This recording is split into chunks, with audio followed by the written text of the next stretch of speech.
Let's talk about that patient who is insulin resistant, has their fat cells are full, their liver is full of fat, their muscles full of fat. They come to see you. Does the PE diet change if somebody is metabolically unhealthy? And what we've talked about to this point is that for the metabolically healthy person. What I'm getting at here in a nutshell is, does the diet change depending on where someone falls on that spectrum of metabolic health to dysfunction? Absolutely not. Not at all. Zero, period. Your whole goal in life is to get the highest lean mass at the lowest fat mass. Basically, you want to be a bodybuilder. So if I just snap my fingers and you're a bodybuilder, you have very little body fat, tons of muscle. This is the very best metabolic situation of all, because you can dispose of all kinds of energy in your muscles, mostly glucose and glycogen, but also some intramuscular triglycerides. When you eat a ton of fat, your fat cells all just hoover it out of your bloodstream on the first pass. And so like a stage lean bodybuilder can eat a massive amount of fat, and their oral fat tolerance tests, they just get a tiny spike of triglycerides and it goes right back down. They might have, fasting triglycerides at 30. And if they drank it, 75 grams of heavy cream, it might be 40 or 50, right back to 30 again.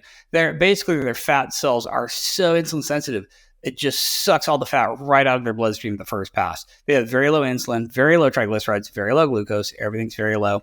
And that's because they have shrunk down all their fat cells, built tons of muscle cells, and that's absolutely where you want to be metabolically.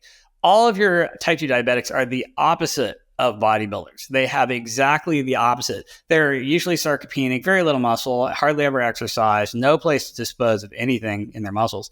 And then their fat cells are all just maxed out. If you look at the average diameter of adipocytes in type 2 diabetics, it's double that of normal non-diabetic population. So that basically their fat cells are all maxed out.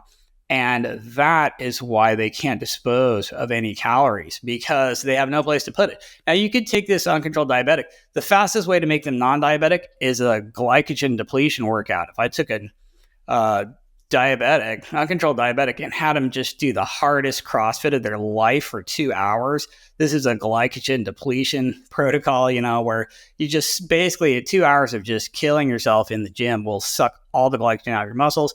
And guess what? You're instantly non-diabetic temporarily until the next time you eat, and then you're basically going to be diabetic again. Same thing. You could fast for 24 hours.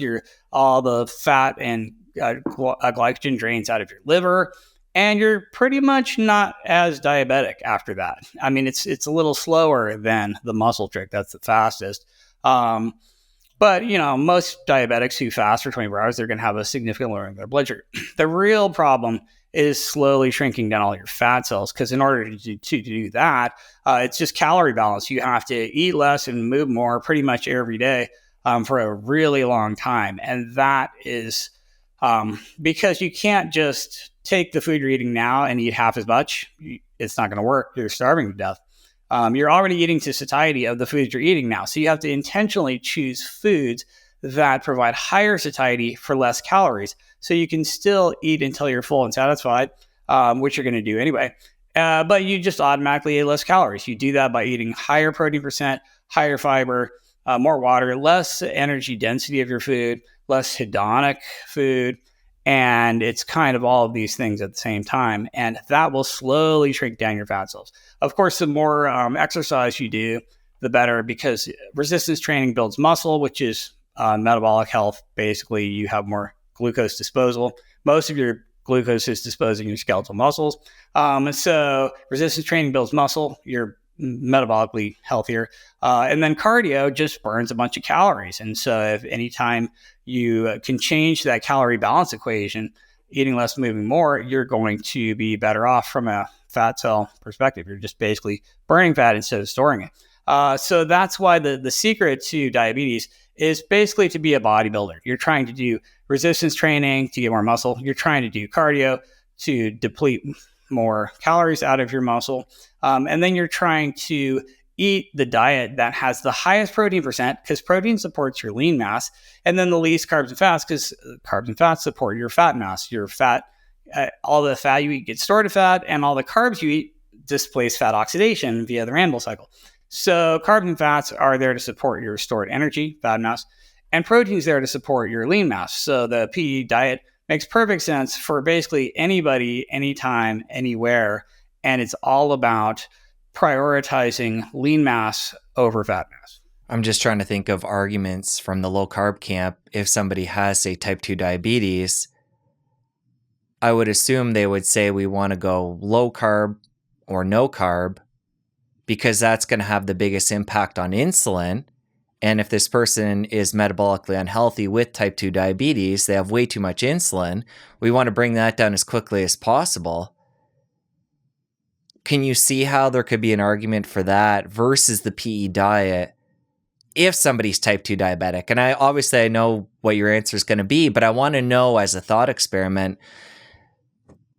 We know that carbs have the biggest insulin spike, followed by protein, followed by fat, very little there. The argument again from the low carb would be, let's just get rid of carbs and let's bring that insulin down as quickly as possible. Why would you look at that differently? Right. And there's nothing wrong with that approach. I mean, it's absolutely true that carbohydrate's going to raise your sugar the most. And so focusing on the low carb side is going to get your glucose down faster. And it's going to also get your A1C down faster. But when it comes to just the global situation of overfatness, they're kind of interchangeable, carbs and fats. Part of what's going on here is let's look at somebody who's just severely diabetic. How much glucose is in their body? You're supposed to have 5 grams in your bloodstream. Let's say they have 10 grams in their bloodstream. Your skeletal muscle is supposed to store 300 grams. Let's say they're under muscled and they maybe even have less than that, but it's totally full. Where else, they're only going to have 100 grams of glycogen in their liver. That's it. So basically, there's not more glucose or glycogen in this person's body than average, except a couple extra grams. But now let's look at the fat side. They're just like swimming in fat. They're just massively over fat. Every fat cell under their skin, maximum diameter. Then they've had to store it viscerally. Every visceral cell maxed out. Then they've had to shove fat into their liver and into their muscles and into their pancreas. You get fatty organs. You get fat everywhere. You've got ectopic fat. And then you're diabetic. And so the underwater part of the iceberg is over fatness. Just fat. Fat. All the cells only start refusing glucose when they're already filled with fat. You just can't take any more fat. So that's when they're like, I'm also not going to take glucose. Everybody who's diabetic had increased waist circumference for years before their glucose went up at all. Super high triglycerides for years before their blood sugar went up at all. The base of the problem is over fatness, and almost all stored fat comes from dietary fat. So when you look at it like globally, you're over fat because you ate too many non-protein energy calories, carbs or fats. Then it's kind of like, okay, you could go low carb or low fat. Either is going to work. The best is probably a little bit of both. I do like low carb approaches for people with diabetes, especially type 1 diabetics, because when you're injecting insulin under the skin, you're peripherally administering something that's supposed to be coming from the beta cells in your pancreas and bathing the alpha cells and tamping down glucagon. And the peripherally administered insulin is never going to be nearly as good as centrally delivered pancreatic insulin. And for that reason, you want the least inputs and the least insulin requirements that you can get. So I like very low carb diets for type 1s. I like very small doses of insulin. But you still want to be a bodybuilder with as much muscle as possible, doing as much exercise as possible, and eating as few extra carb or fat grams as possible. So the basic PE template works for everybody. Although, yes, if you're a diabetic with extreme blood sugar or type 1, I can see how low carb would actually be even more important. So I can kind of go where you're going with that. I don't really have a problem with that. And in fact, I did come from all this from the low carb side of things. So that appeals to me and my biases. But I do know that big picture, the carbs and fats are more or less interchangeable. Also, your body's not going to make more insulin than it absolutely has to. And if you're overeating fat or any macronutrient, your insulin will be high all the time. And the problem with type 2 diabetes is that basal insulin is just super high all the time, whether you're eating or not. The mealtime insulin is actually maybe 20% of the contribution to your overall insulin area under the curve.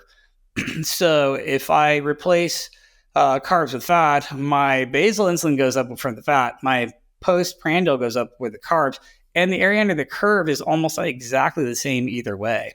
So big picture, not a big deal, carbs versus fats. You want to lower both. Very short term, yeah, I can see going low carb first. That makes some sense to me. Let's talk more about the type 1 diabetic you brought up there. Oftentimes, this part of the conversation is steered almost entirely to type 2, understandably, but there is still a significant amount of people that have type 1, the autoimmune, where their beta cells aren't producing insulin.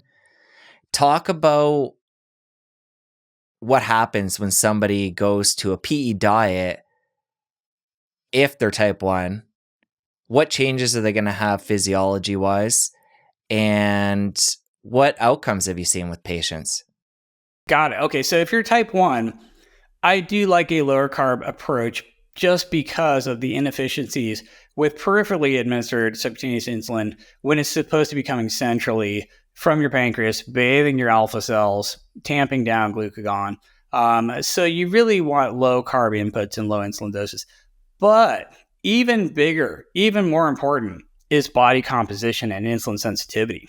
So I've got type 1s who have amazing body composition. They're basically like bodybuilders or bikini models. They're eating tons of protein, doing tons of resistance training, tons of cardio, keeping the carbs and the fats really low, very high satiety per calorie diet with high protein, high fiber, high water, low energy density, low hedonics. They're super lean. They are maybe living on 20 units of insulin a day total or less. I mean, I've had patients whose, basal insulin is like 16 units a day, full grown adults, because they're super thin, super insulin sensitive, tons of room for storage in their liver and their muscles and their fat cells. And they're doing cardio where you actually shuttle glucose into the muscle cells without needing any insulin at all. And so if you're firing on all cylinders, PE diet to keep you super lean and keep your satiety per calorie super high and eating as few calories as possible, and then keeping the carbs low because you're just never going to match those well with injected insulin under your skin, then you're going to have really flat glycemic curves. You're going to have super low A1C. You're going to have really good everything. And your insulin requirement is going to be super low. Contrasted to some of my other type 1 diabetics, half the type 1s I've got who are just like not into any of this diet stuff. They're just injecting a bunch of insulin. They basically have type 2 diabetes on top of type 1. They're over fat. They're under muscled. They have huge insulin requirements. I have type 1 diabetics using hundreds of units of insulin a day, like literally 100, 200, 300. Sometimes we have to give them, instead of the standard U100 insulin, we give them U500 insulin. It's like this 5x hyper concentrated insulin. And they're so over fat and insulin resistant, they're just using these massive doses of insulin. And it just gets worse and worse the more over fat you are. So this body composition piece is huge for type 1s. You want to be as thin and well muscled and active as possible to have the ultimate insulin sensitivity and have the very lowest insulin requirements. You do want to keep the carbs low, but you want to keep the fat low as well, so you're super lean. Also, eating tons of fat does make your insulin resistance go up. And so you really want to be low carb and low fat at the same time, which is basically what the PE diet is.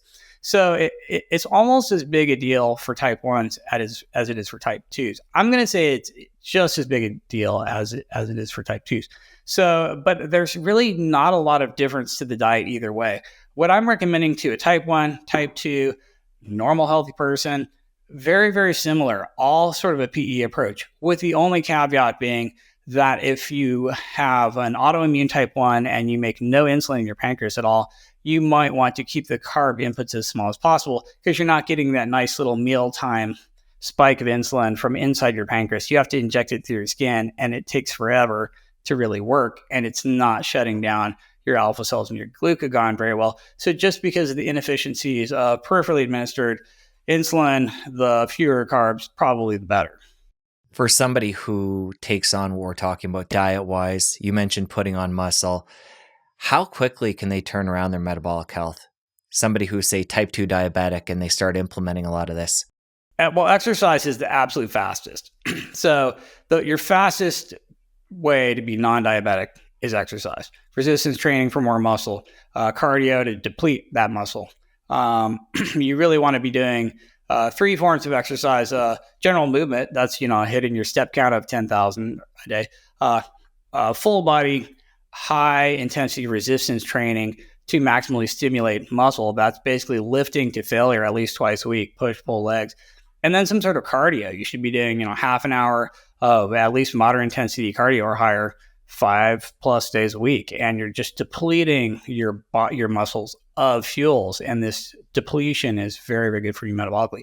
So exercise is the fastest way to be non-diabetic. The problem is you can just kind of eat your way right past that because, it might take me several hours to run a marathon and burn 2,000 calories. But then I can eat 2,000 calories from a dozen Krispy Kreme donuts in like a minute and a half. So you could just undo all that with your diet even faster. So the fastest way to be non-diabetic is exercise, but the diet part is also really, really critical. So you definitely have to nail both of those together. And honestly, health is 50-50 diet and exercise. You can't really say one over the other because it's just a yin and yang. It's a mistake to focus on one and not the other. Anyone out there who's just really geeked out about their diet but is never exercising needs to just forget about their diet and put all their energy into the exercise part. Anyone who's just exercising a ton but then eats whatever they want, they need to focus on the diet part. You don't want a unifocal over-reliance on one or the other. You want to be doing both. But you could very, very fast normalize diabetes. I have patients who come in and I diagnose them with new diabetes and they had no idea. They didn't know they had metabolic syndrome for the past 10 or 20 years from overfatness. They didn't know that they then pushed over and become diabetic. And they're not watching their diet. They're not exercising. They're not doing any of this stuff. If I educate them about all the lifestyle parts and they just successfully implement it, I've had people be just completely non-diabetic in several weeks. It's astounding how fast you can reverse this if you go from just eating the same crap everybody else is eating mindlessly and just sitting on the couch, and not exercising, to really being intentional and basically just pretending you're a bodybuilder, a bikini model, and eating the whey shakes and the skinless chicken breasts and the broccoli and the doing the cardio and getting on the treadmill and lifting the weights. If you really start doing all these things, you can reverse diabetes like that. And I have people doing that all the time. So for somebody who is metabolically unhealthy and they want to make these changes, or just somebody, again, you've stressed the importance of what we're talking about for the person who is sick or somebody that just wants to maintain their health. What are the other lifestyle pieces besides diet and exercise that you'll recommend to somebody? That's pretty much it. I mean, other things are important. It's important to get enough sleep. So sure, yeah, it's important to have good relationships. It's important to have a sense of purpose. It's important to have good mental health. So yes, you should prioritize sleep. You should see a therapist. You should work on your relationships. You should, focus on things that give you purpose in life. You should surround yourself with friends and family, blah, blah, blah. None of those are really as actionable, I've found, as diet and exercise. And those are the two biggest rocks in the jar for sure. The other rocks are important and you absolutely have to take those into consideration. But for most of your type 2 diabetics, it's the diet and exercise that are the biggest things to focus on. And you could reverse your diabetes focusing on those, even if you didn't have all those other things completely dialed in. For me, those are style points that you would layer on top of a really foundational diet and exercise. And arguably for somebody who this is all new to, you wouldn't want to throw too many different variables at them in the beginning and throw them off course. Right. And it's just like lifting weights where, You want to just progressively overload. You don't want to just tell people, okay, you've never bench pressed before. Here's 500 pounds, go. You want to, just start with the bar and the movement. You do the same thing with your diet. You're just like, I'm going to eat all the same stuff I eat now and just switch from regular soda to diet soda. I could do that. That's actually realistic. I could just switch from the fattiest meat I can find, bologna, hot dogs, super cheap ground beef, to leaner proteins. I could actually get, the Canadian bacon instead of the real bacon, the 90% lean ground beef instead of the real ground beef. I could actually cut down on my carbs a little by just getting the whole wheat bun, the low carb bun instead of the white bread. You know what I mean? I could just make these little tweaks that are sustainable and directionally going to help me out, but in a slow and progressive fashion. You start out with just little things. You're like, okay, I'm going to do 15 minutes of exercise a day. That's it. I'm just going to start out walking. I'm going to just do a couple push-ups. But then you progressively overload that. Once that's easy for you, you just crank the speed up on the treadmill a little. You crank the incline up a little bit. You do a few more push-ups, and then like a year later, you're addicted to exercise. You're running at a 12% incline for 15 minutes every day, and that's 2 miles and 500 calories. You're doing you're doing 30 one-arm push-ups on each side. You're doing pull-ups. You're doing, single leg squats. You're doing all this stuff, and you started out really small. And you have a fairly small time investment, but you just progressively overload it and make it harder and harder and harder. Same thing with the diet. You started out by just eating, diet soda instead of regular soda. And now next thing you know, you have salads, you got low calorie dressing, you're drinking whey shakes, you're eating skinless chicken breast, you're just eating, everything you eat, you're trying to add less fat, less refined carbs. And you can progressively overload all this stuff. And when you look at the spectrum of like your average person and then your uncontrolled type 2 diabetic over here, and then you're just like ripped and jacked bikini model over here. It's really just this progression of diet and exercise, and it's really just cardio, resistance, general movement on the exercise side, and then low carb, low fat, high protein on the diet side. And once you just like start pulling all those levers a little bit and progressively overload them, the sky's the limit. If you enjoyed that clip, you're going to want to head over here and catch a full episode. I'll see you over there. Your whole goal in life is to get the highest lean mass at the lowest fat mass. Basically, you want to be a bodybuilder. So if I just snap my fingers and you're a bodybuilder, you have very little body fat, tons of muscle. This is the very